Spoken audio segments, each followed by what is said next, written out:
Le Seigneur combat pour toi. C'est une réalité extrêmement importante que tu as certainement touché du doigt si tu es chrétien et que tu as vécu et qui t'a fait probablement exulter. C'est de constater que quand on tient la main du Seigneur, vraiment, il agit dans notre vie de façon impressionnante. Et notamment, il vient très souvent régler des problèmes, des situations qui nous semblent très compliquées. Et il vient les changer de lui-même sans que nous n'ayons quasiment rien à faire. Là, j'ai lu ce matin de nouveau le passage sur la prise de Jéricho dans le livre de Josué, chapitre 6, que je vous invite à lire. Et comme vous le savez, Dieu parle à Josué et lui dit voilà, pour Jéricho, pour prendre la ville, vous n'allez pas partir tout de suite à l'attaque de front et prendre la ville. Vous allez faire le tour de la ville avec l'arche d'alliance, avec mes prêtres, 6 fois.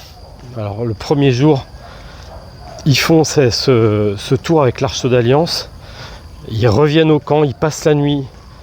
Deuxième jour, la même chose. Et puis 7e jour, ils font le tour 7 fois. Et la 7e fois, Dieu leur dit de pousser, de sonner de la trompette. Et à ce moment-là, il y a une grande clameur dans la ville et les murs de Jéricho s'écroulent. C'est intéressant parce que cette situation, elle arrive assez fréquemment en réalité quand on est chrétien.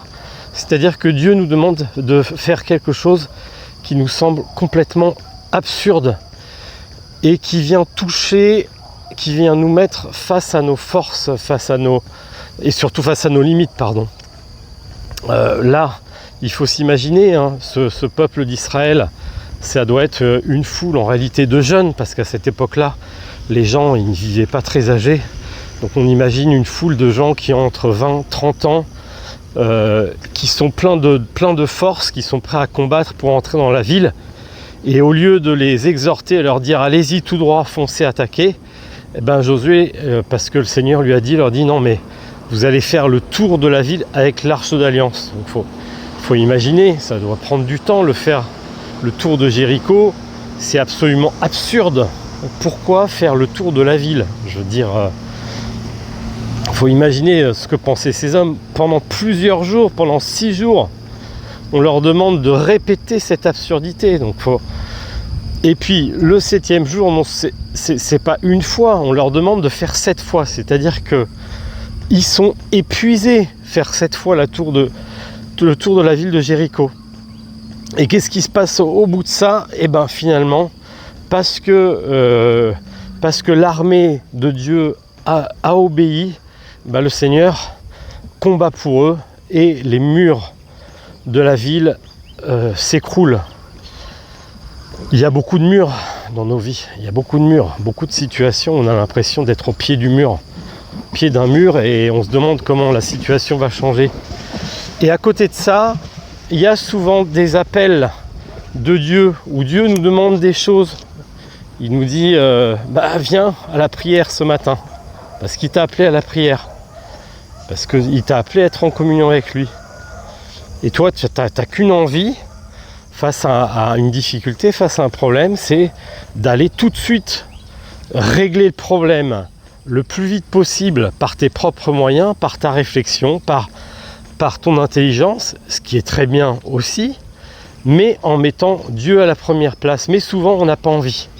Moi, le premier, j'ai une difficulté, un problème dans la vie professionnelle ou ailleurs.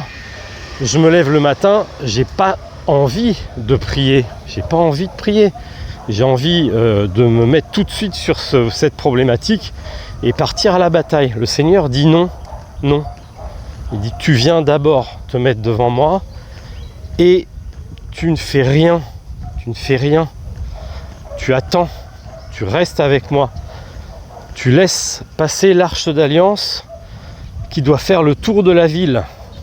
C'est moi qui ferai tomber les murs. Et le Seigneur nous demande ça souvent.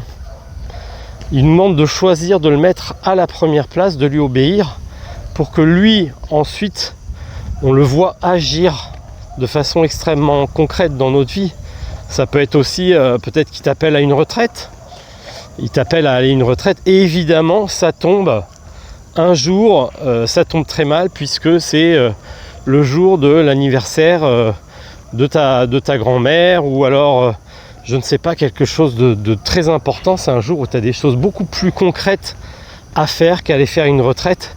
Et même si tu avais bien envie de la faire, eh ben, il y a cette bataille et tu sens que voilà. Et souvent on met Dieu à la deuxième place, alors que justement il faut prendre ce temps.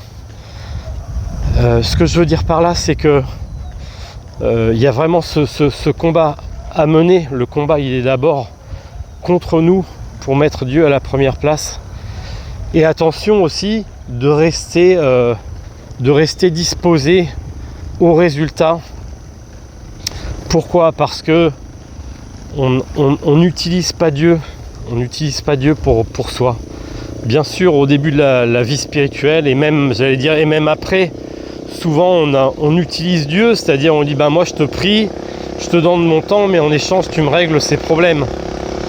Attention, il y a un bateau qui passe.